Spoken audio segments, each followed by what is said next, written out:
오늘 함께 살펴본 이 본문의 말씀은 디도서의 마지막 부분으로서 성도들의 일반 사회생활을 위한 지도 지침의 내용과 사역자들의 이 파송에 대한 통보 내용을 기록하고 있는 내용이 바로 오늘 본문의 말씀입니다.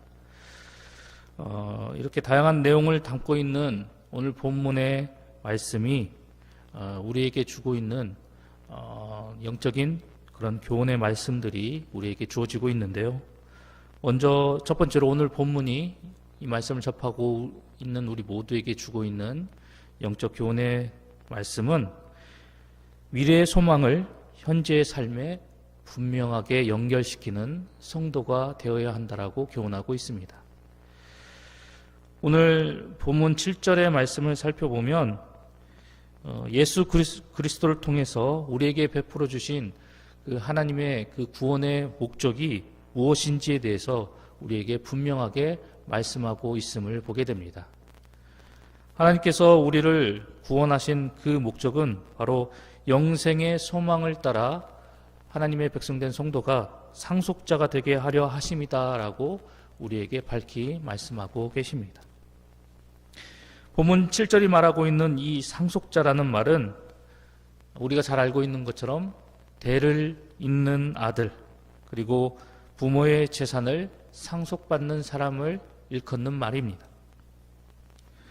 그런데 하나님의 백성된 우리 모두를 바로 이 상속자로 표현하고 비유를 하고 있는 모습을 보게 됩니다.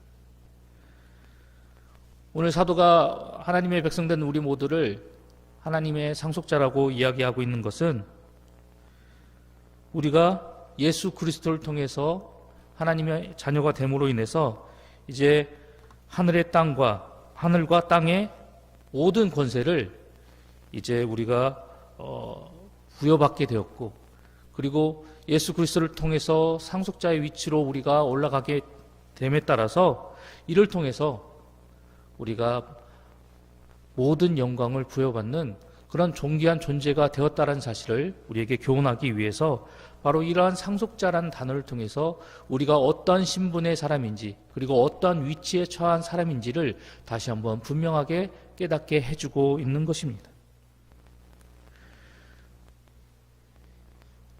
우리를 향해서 예수 그리스도를 통한 그 구속의 은혜를 값없이 베풀어 주시고, 그리고 우리를 세상 가운데서 구별하여서 하나님 백성 삼아 주심으로 말미암아 우리가 하나님의 상속자가 되어서 이렇게 놀라운 은혜와 그리고 놀라운 복이 우리에게 주어졌다는 사실을 우리에게 분명하게 선포하고 있다는 것입니다. 이제 우리는 하나님의 백성이 되었기 때문에 하나님의 자녀로서 하늘과 땅의 모든 권세를 받아 그 영광을 누리며 나아가는 복된 존재가 되었다라고 사도는 오늘 우리에게 강조하고 있는 것입니다.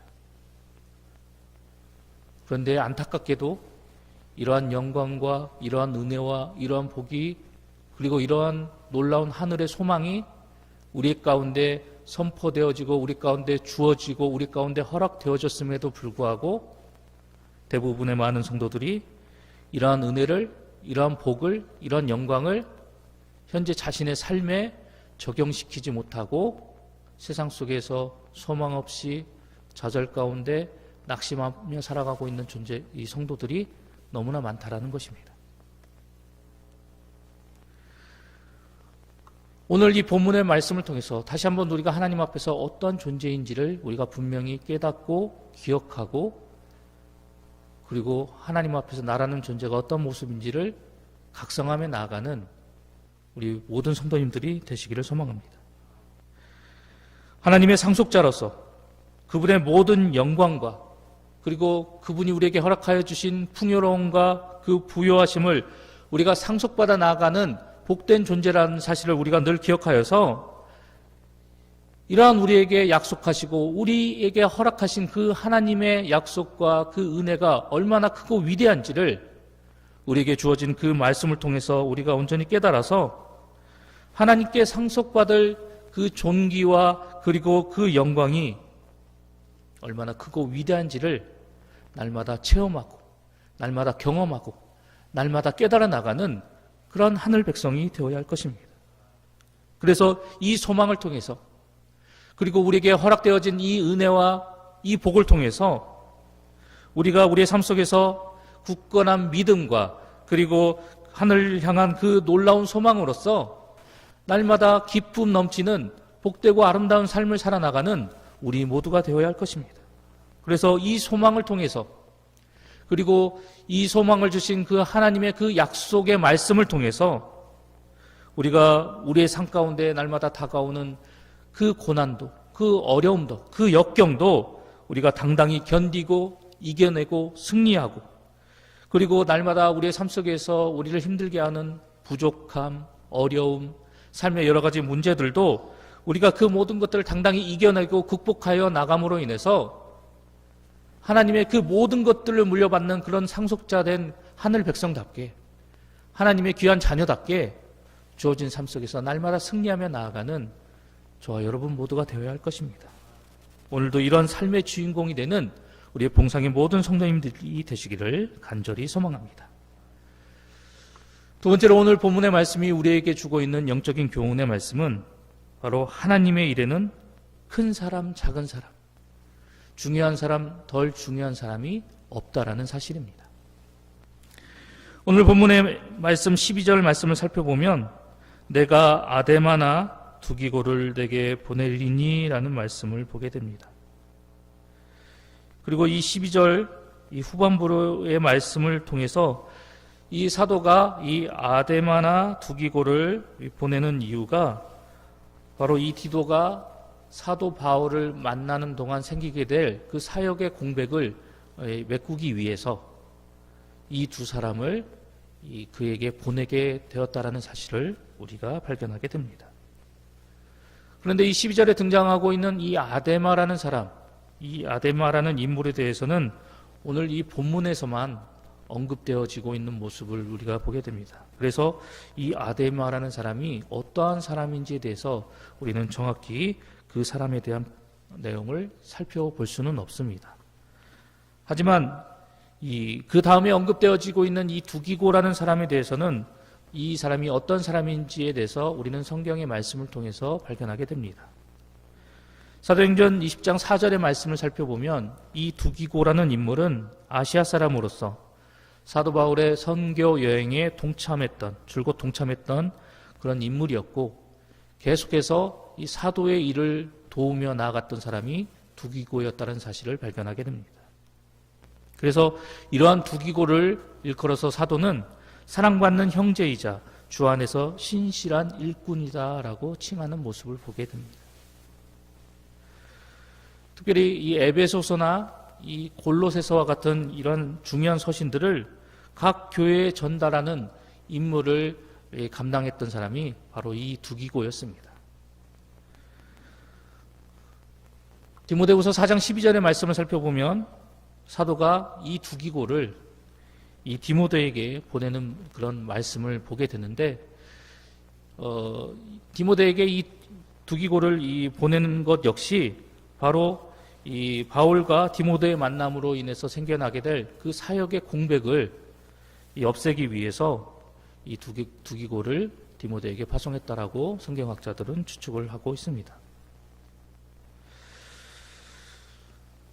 많은 사람들은 이 성경 속에서 등장하고 있는 사도 바울이나 그리고 디모데, 디도와 같은 사람들은 중요한 사람이다라고 평가를 하고, 그리고 오늘 본문에서 기록되어지고, 그리고 사도가 기록한 각종 서신의 후반부에 잠깐 등장하고 있는 그런 많은 사람들, 특별히 오늘 본문에 등장하고 있는 이 아데마나 이 두기고와 같은 사람들에 대해서는 그저 덜 중요한 사람, 그리고 하나님의 사역을 감당함에 있어서 그렇게 큰 비중을 차지하고 있지 않는 사람이다라고 이렇게 보이는 대로 평가하고 판단하는 그런 모습을 우리는 보게 됩니다. 하지만 우리가 분명하게 기억해야 할 것은 예수님은 5달란트 맡은 자나 그리고 2달란트 맡은 자 모두 동일하게 칭찬하셨다는 사실을 우리는 기억해야 한다는 것입니다.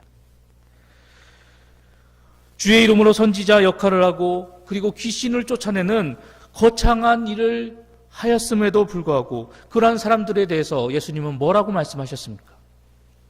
내가 너희를 도무지 알지 못한다라고 말씀하셨습니다. 반면 갇히고 헐벗은 사람들을 그리고 보잘것없는 사람들을 아끼고 섬기고 돌봐주었던 사람들에게 더할 나위 없는 크나큰 칭찬을 하셨던 그 예수님의 모습을 우리는 분명하게 기억해야 할 것입니다. 그렇다면 예수님께서 이렇게 보여주신 이 일련의 모습들이 우리에게 의미하는 바가 무엇입니까? 그것은 바로 하나님의 일에 있어서 우리의 눈에 크고 중요하게 보인다라고 해서 그것이 동일하게 하나님의 눈에도 크고 중요하게 보이지 않는다라는 것입니다. 우리가 어떤 사람을 평가함에 있어서 이 사람은 하나님의 일에 있어서 정말 크고 위대한 사람이다, 큰 일을 감당해야 할 사람이다라고 바라본다 할지라도 하나님의 시선에서 볼 때 우리와 같이 동일한 시선으로 바라보이지 않을 때도 있다라는 것입니다. 때문에 우리가 하나님의 일을 감당하는 그런 사람을 바라보고 그 사람을 평가해 나감에 있어서 우리가 우리의 시선으로, 우리의 생각으로, 우리의 기준과 우리의 가치관과 우리의 관점으로 그 사람을 바라보고 그 사람을 평가해 나가는 것이 아니라 하나님의 시선과 하나님의 말씀 앞에서 그 사람이 어떠한 존재인지를 우리가 바라보고 평가하며 나아가야 한다는 것입니다. 우리의 짧은 생각으로, 우리의 어리석은 시선으로 하나님의 일을 감당하는 사람을 우리가 바라보고 그 사람이 크다 작다, 중요하다 덜 중요하다 비교하고 판단해서는 안 된다는 것입니다. 그리고 사람들의 이러한 평가와 이런 시선과 이런 말 앞에서 우쭐하고 교만해져서는 결코 안 될 것이며, 그리고 이러한 소리가 들린다고 해서 좌절하거나 낙심해서도 안 된다라고 본문은 우리에게 분명하게 교훈하고 있는 것입니다. 가난한 과부의 두 랩돈을 보며 이야기하신 그 주님의 말씀과 모습을 기억해 보시기 바랍니다. 하나님은 그 사람의 외모적인 모습으로, 그 사람의 겉모습으로 나타나는 그런 모습과 그리고 그 사람의 능력과 그 사람이 행하며 나가는 모습을 통해서 그 사람이 존귀한 사람이다, 위대한 사람이다, 큰 사람이다라고 평가하시는 것이 아니라 하나님 앞에서 그 사람이 어떠한 마음을 품고 있고 그 사람이 어떠한 마음의 중심으로 하나님 앞에 헌신하며 나아가시는지를 바라보시고 그것을 통해서 평가하시고 그리고 그것에 대해서 그 사람이 어떤 사람인지에 대해 이야기하시는 분이 바로 하나님이시라는 사실을 우리는 반드시 기억해야 할 것입니다. 사람의 마음의 중심을 보시고 그 사람이 어떠한 인물인지를 밝히 드러내시는 그 하나님이 바로 우리가 믿는 하나님이다라는 사실을 기억하여서 이러한 하나님의 기준과 관점에서 하나님의 일을 감당하는 사람들을 바라보고 그 사람들을 평가하고 그리고 오히려 그 사람들에게 힘을 실어주고 용기를 북돋아주고 함께 합력하여 선을 이루며 나아갈 수 있는 성숙한 신앙과 믿음을 지닌 성도가 되어야 할 것입니다. 그리고 날마다 하나님 앞에서 마음의 중심을 보시고 평가하시는 그 하나님이 지금도 나를 바라보고 계시고 그리고 지금도 나의 모습을 통해서 하나님께서 기쁨을 누리시기를 원하고 그리고 나를 통해서 더욱더 하나님의 모든 일들이 온전히 이루어져 나가기를 원하시고 소망하신다는 사실을 기억하여서 나를 통해서 나타낼 하나님의 영광만을 기억하고 그리고 나에게 주어진 이 직분과 사명을 통해서 하나님 앞에 더 큰 기쁨과 영광과 존귀함을 올려드리고자 최선을 다해 노력하며 나아가는 우리의 삶의 모습이 될 수 있도록 우리가 더욱더 하나님 앞에 힘써 헌신하고 충성하며 나가는 그런 하늘 백성이 되어야 할 것입니다. 오늘도 주어진 하루 속에서 내가 하나님 앞에서 어떤 존재인지를 다시 한번 분명하게 기억하고 그리고 내가 가지고 있는 이 위치 속에서 나에게 주어진 이 직분 속에서 내가 어떻게 더 하나님 앞에 존귀와 영광과 그리고 하나님의 이름을 드높일까 늘 기도하고 간구하고 고민하면서 오늘도 주어진 하루 속에 승리하며 나아가는 우리 봉상의 모든 성도님들이 되시기를 간절히 소망합니다.